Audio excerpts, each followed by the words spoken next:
rugby established a few moments ago. Mark is going to speak on Refugees United, the importance of activism in football scholarship. Mark will speak for about 40-45 minutes and we'll have questions after. Okay, Mark, thank you.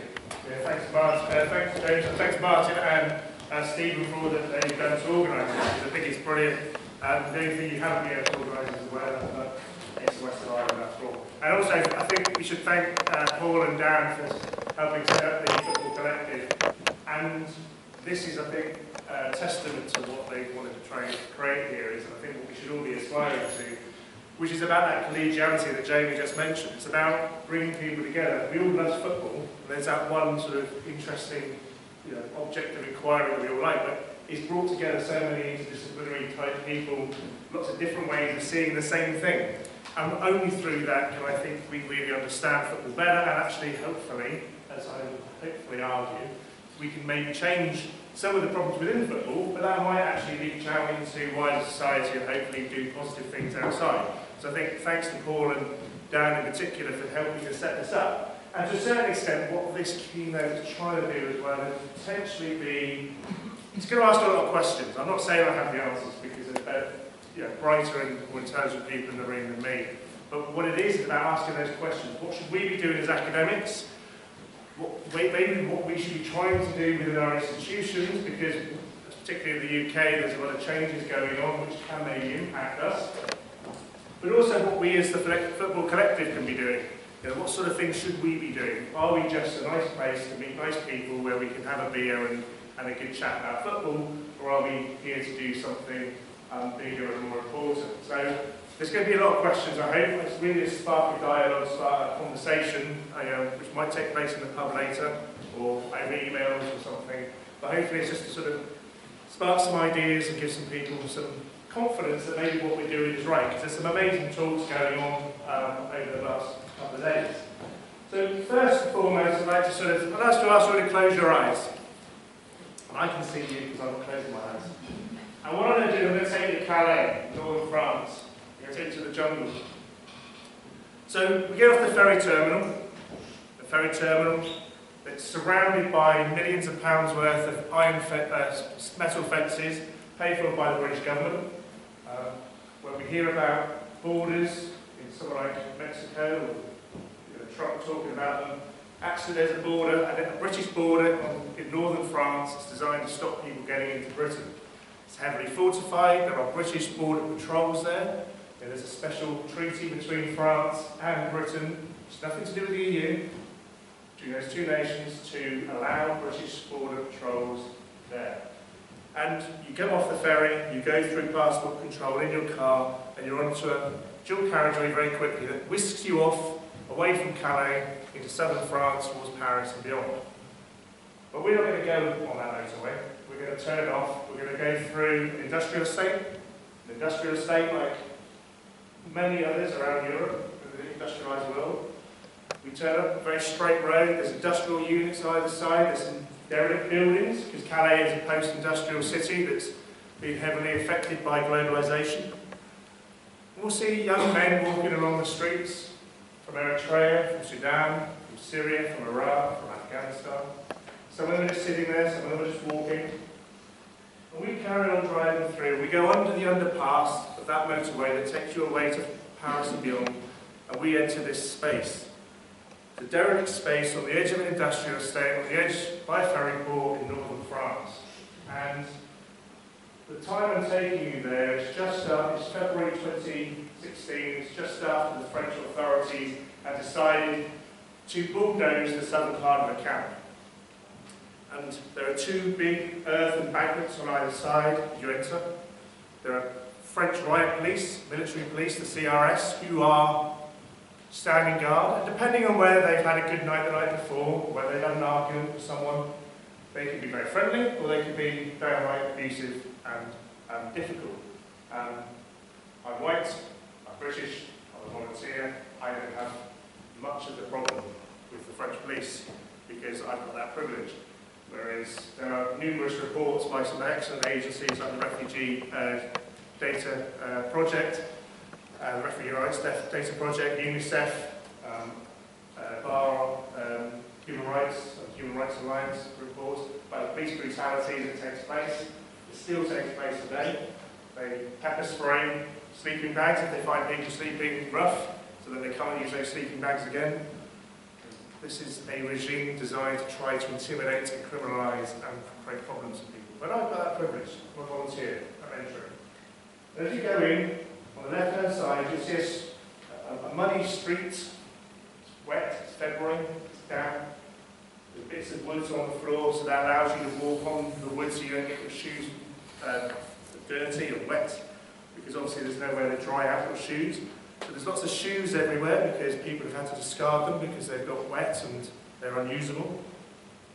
And along this street, what you can see big white humanitarian tents. You can see wooden buildings that have been put up as shelter. You can see lots of little one-man, two-man tents that people have donated. You'll see caravans, sometimes these for information, sometimes these for medical clinics. Sometimes they've been provided so that young people can sleep relatively safe without being at risk of exploitation, sex abuse, or worse. Along that street, you'll see lots of wooden buildings, little shops selling food, biscuits, USB phone chargers, important things, because mobile phones are important to connect back to home. But we're not going to go down there, we're going to turn right, because we're going into the camp that was demolished. And there's only a few sort of social buildings left. What you'll see is a big dirt expanse. A few little twigs and bushes knocking about.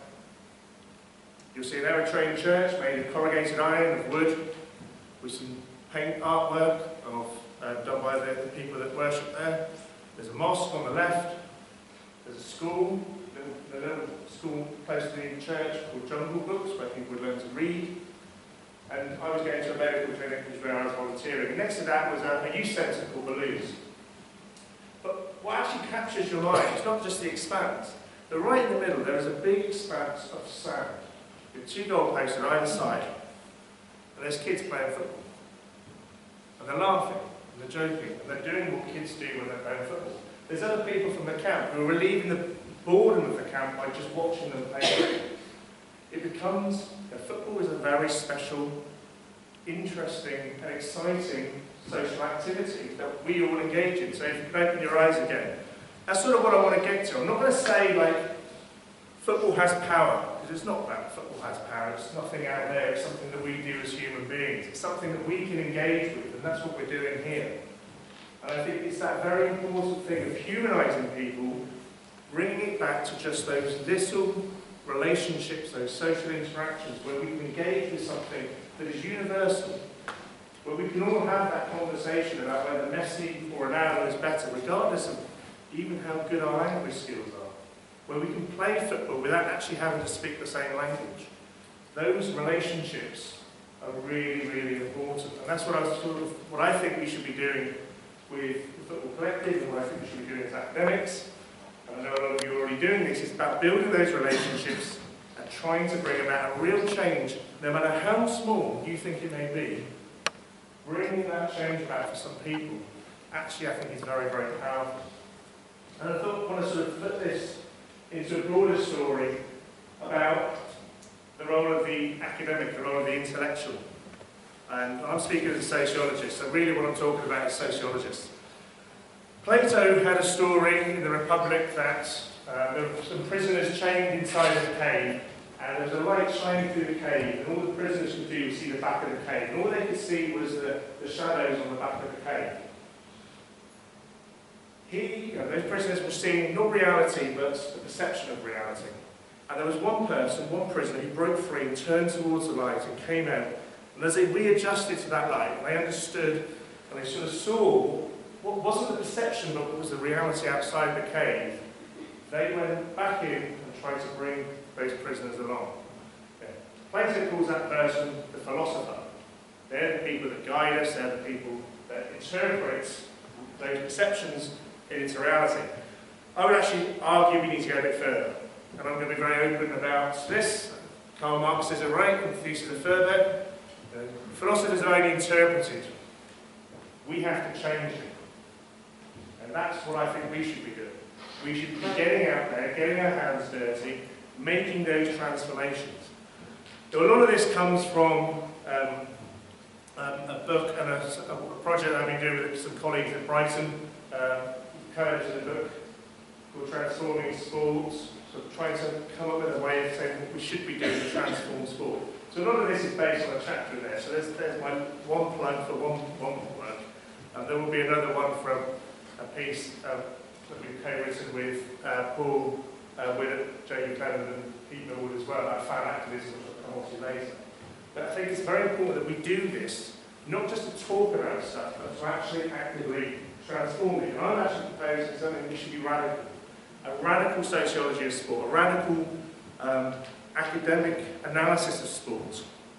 So what radical means, the roots of radical is literally roots. It comes from the Latin of radix, so the word radish comes from the same etymological point.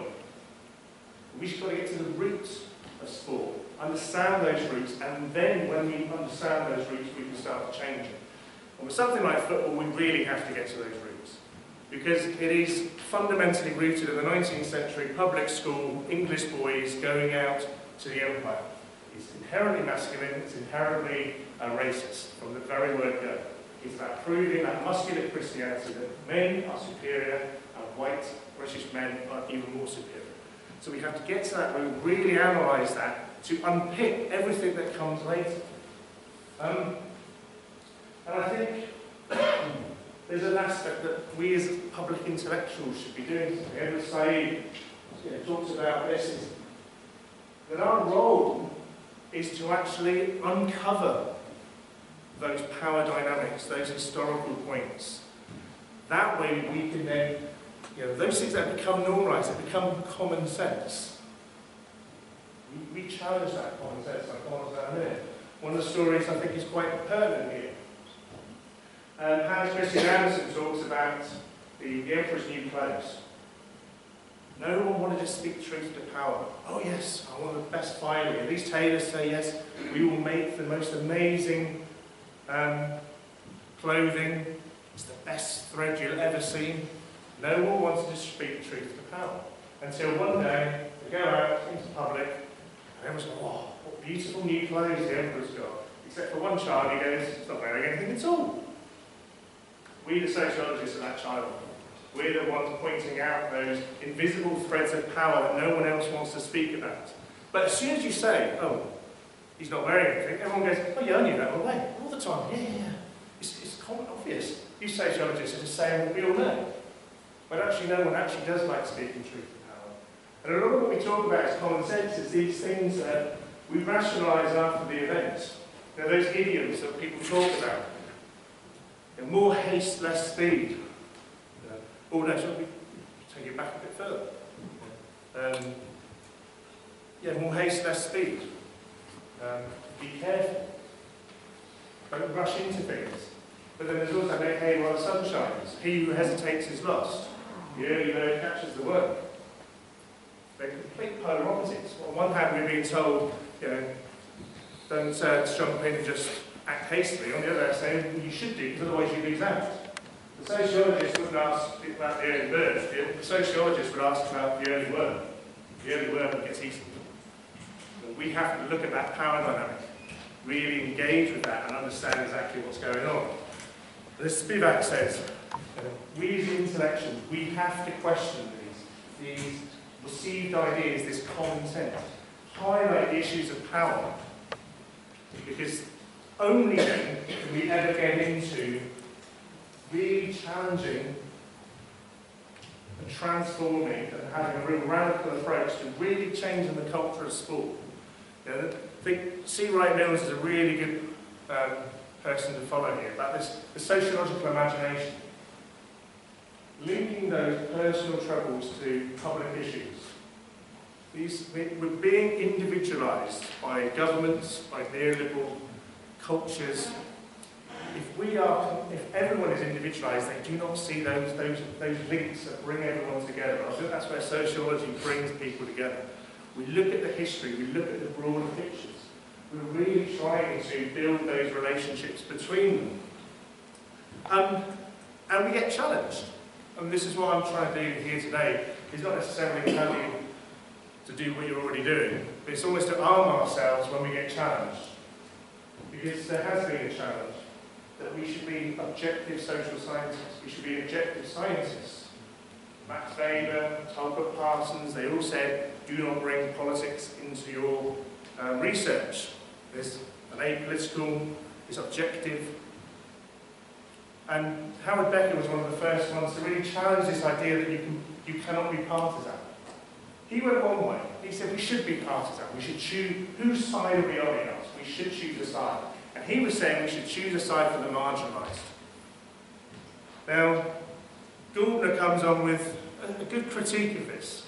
Doesn't say we shouldn't be partisan, but just because someone is subaltern, just because someone is marginalised, doesn't make their voice any more real or important. It just makes it different. Yes, we should raise those voices, but it doesn't automatically make them right. I think most people in here might know my politics. Just because someone's a racist bigot doesn't necessarily make their voice important or valued because they are subaltern. We can understand it, we can try and engage with it, but we have to understand that. And I think this is the thing, we become very much focused and targeted by people who don't agree with our politics. This is going to be people in the press, maybe colleagues. Stuart Hall says politics is a spectacle of diversion. Look over there so we can do what we're doing over here. We've got to be armed and ready for that. So that when they say, there's no such thing as racism, but we're doing this, it's like, well actually, let's bring it back to what's actually happening here. Let's not look at the diversion, let's bring ourselves back. And this is where I think Alvin Gould is really important. He challenges this idea about objectivity. We have to be objective. We should be objective. But it's by acknowledging our position, by saying, yes, we come from a particular position, is when we can be objective. He talks about a methodological dualism within sociology, that we use tools of analysis to analyse our participants or society, but we never use them on ourselves. There's been a big growth in the last, particularly since feminism, about positionality and understanding where we, the researcher, sits within all this. And I think it's really important to bring that knowledge, those methodological tools to us, to ourselves, because when we know ourselves, when we know what we bring in, and we more importantly critically analyse that, because let's look around the room. I could guess that it was going to be predominantly white European men. We're coming from a particular background. We're coming from a particular viewpoint. We have to critically analyse that and accept that we might be coming with our own biases, even about things like football family, even if we're trying to be progressive. So we need that diversity of voices. We need to think about who and what we're doing this for. This isn't about sport, this is from an ethical paper around refugees, entitled Stop Stealing Our Stories. I think it's important to remember who are we actually trying to, what are we doing this research for? To critically reflect on ourselves. We live in a time when higher education is going through some changes. We're trying to work through, should we be teachers? Should we be doing NSS schools? Should we be getting funding in? Should we be doing research? How do I get promotion? Well, if I do one paper, then I can get promotion. Is that really what we should be doing? Is it just about progressing to the next point on the grade? Is it about just getting a few more quid when we already have a very privileged position when most people never dream of earning what we earn?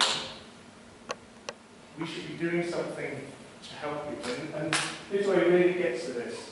It's not just about doing no harm. It's a very traditional way of seeing research.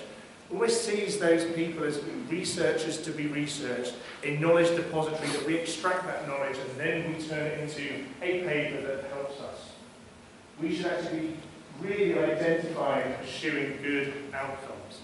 We have to be doing something that makes that person, improves that person, or improves that group of people. And I'll come on to some case studies towards the end where I think this is really important. And I don't want to have a trite cultural appropriation of Audre Lorde here, but I think it's very important that we do have a position as outsiders. We know, she said, the master's tools will never dismantle the master's house. FIFA's never going to reform itself. The FA, I mean, We've seen it time and time again. But we, the Academy, also need to recognise that. As I said, mainly white European men. We have to acknowledge that we are in privileged positions, but we have to do something about it. We have to welcome a diversity of voices. You know, as I said at the start, it was great to see so many disciplinary backgrounds. So we get the different lenses coming in. But also the diversity of background, the diversity of ideas coming in is also important. Because only then can we really get to the truth, the roots of what is happening in football, and then can we start to transform it, then can we start to do something about it. So I think that's ultimately what we should be trying to do. And I come on to a former colleague of mine, Ian McDonald's. He wrote a chapter in a book by some colleagues at Brighton, which acknowledged the role of power in sport, called Power Game, 15 years ago. And Ian talks about this radical sociology of sport should be about bringing about that reconfiguration of sporting culture. And he talks about the fact that we are in a privileged position. It is our privilege to be doing this. Now, I feel incredibly privileged to be doing what I'm doing. I should just be using that to get a better job, get a promotion. You know, this is very much my view. I get that. You know, some people want to move on and upwards.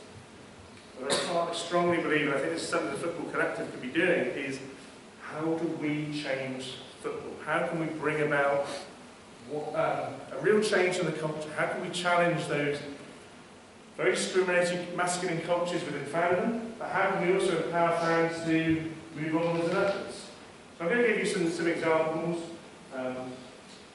because I think this is quite important. I think it's about empowering.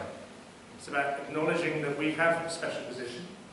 I mean, Alan Baird has said, you know, we're not the public intellectuals, we're not people who have loads of connections. You know, politicians like Michael Gove might say we're sick to death of experts, and there is a general feeling we live in ivory towers.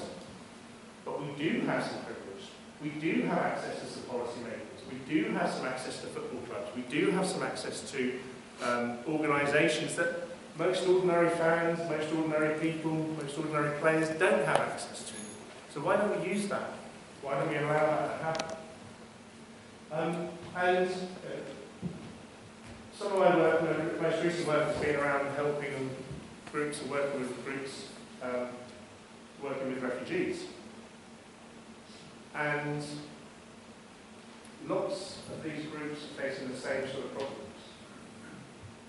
They're facing the same barriers, no matter whether they're in Liberty in Roma here, or Welcome United in Babelsberg in Potsdam in Germany, or United Glasgow in Scotland. Same problems. Problems from the FA, access to pitches, gender problems. If women have to look after the children, who's looking after the children of our play football? Putting it and share, but more importantly, I have that privileged position of bringing those people together and sharing that information so that they can help each other. That we acknowledge that actually, Liberty United has the same problem as Welcome United in Babelsberg, which is racism. But it's the subtleties. We're not talking about overt, just talking about stuff. We're talking about football as a physical game. And if you leave your studs in, and it happens to be that it's always left in on the refugee team, then how do we argue that that's racism? Well, we can. It's always the same. It's always the same team. It doesn't happen elsewhere. And then we have to educate the referees. We have to try and use that, and share that knowledge and say, okay, what did you do? How did you speak to your FA? How did you speak to your local referees? How can we try and educate? How can we try and change it? And see how things change that way.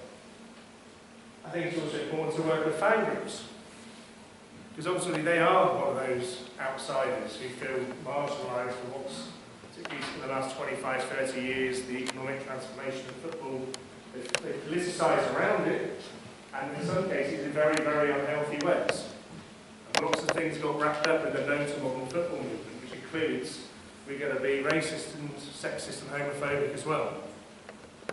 But football support is Europe, so I should acknowledge that I'm on the committee for them. So I did have to declare an interest. But it's about actually working with these organisations. They are trying to empower fans, they're trying to be a voice, they're trying to engage in different ways. And we have lots of other organisations around that we can work with, that we can help. We can provide our knowledge, we can provide our information, our analysis, our skills, our passion, because we care about what we do.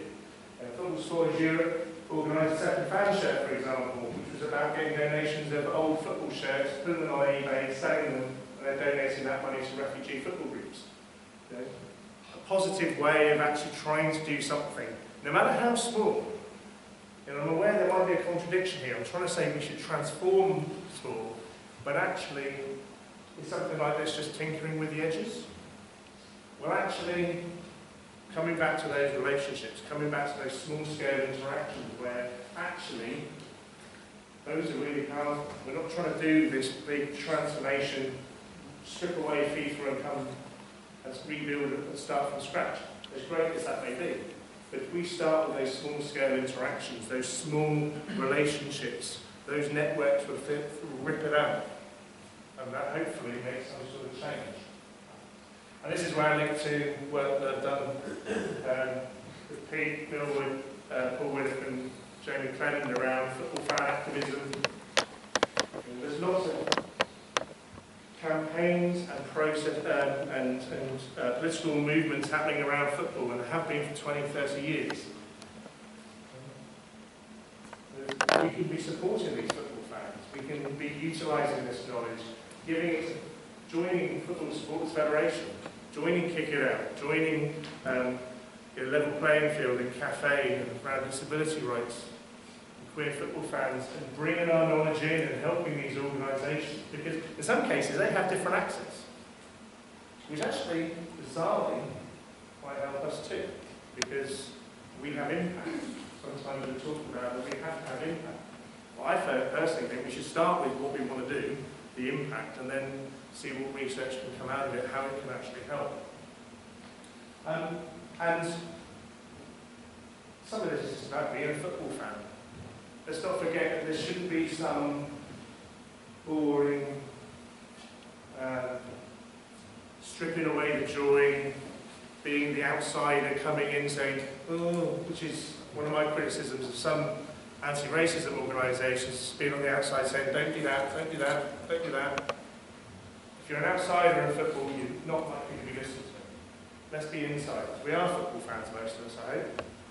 But be part of our fan group. Let's talk to people. Let's talk to fans. Let's try and engage them in some of these debates. I'm very lucky that I live in Brighton, which is a certain milieu, I guess that. Whitehall has a certain group of fans, but it's an easy way of engaging with people, to talk about certain things, to actually campaign around certain things, about elevating certain issues. Let's be football fans first and foremost, where we can just talk and have fun around football, but try and influence through those interactions and through those relationships. And one final thing, before I put it all together, there's other things that we can be doing. Coming back to that Alan Blair point about we do have access to certain organisations that maybe other people don't. Let's look at those campaigns. Let's look at the areas that we're interested in and talk to some of the big organisations. Amnesty International last year had an excellent campaign called Football Welcomes. When we started talking about it, we was hoping we might get 10 clubs in England or Britain to get involved, basically just showcasing the impact the refugees have had on those teams. The emphasis for this was that 80 years ago was the Battle of Guernica and the Spanish Civil War, and the first male professional Spanish footballers in Britain came with child refugees after the Battle of Guernica. And again, slightly different image to the other criminalised brown or black other refugee that is often portrayed in the media. It's Spanish, the European, slightly different again. But it's about showcasing that footballers, football fans, human beings. You're normal people. And it's about bringing those human relationships back into it. And something like the Amnesty campaign, which is going to happen again, so I hope you'll all look out for it and share it and be involved in it. But it's like humanising people, bringing, as Steve says, just raising those issues, highlighting those issues, using our privilege to challenge that. And I hope this has provoked a lot of questions. and whether this is something we can do. A lot of it's going to be about how we do it, I'm aware of that. But ultimately, I think what we should be doing as academics is using our privilege, bringing our diversity of voices, start to really challenge and question the roots of what football is about, and then bring about positive change in all of that. So thank you very much.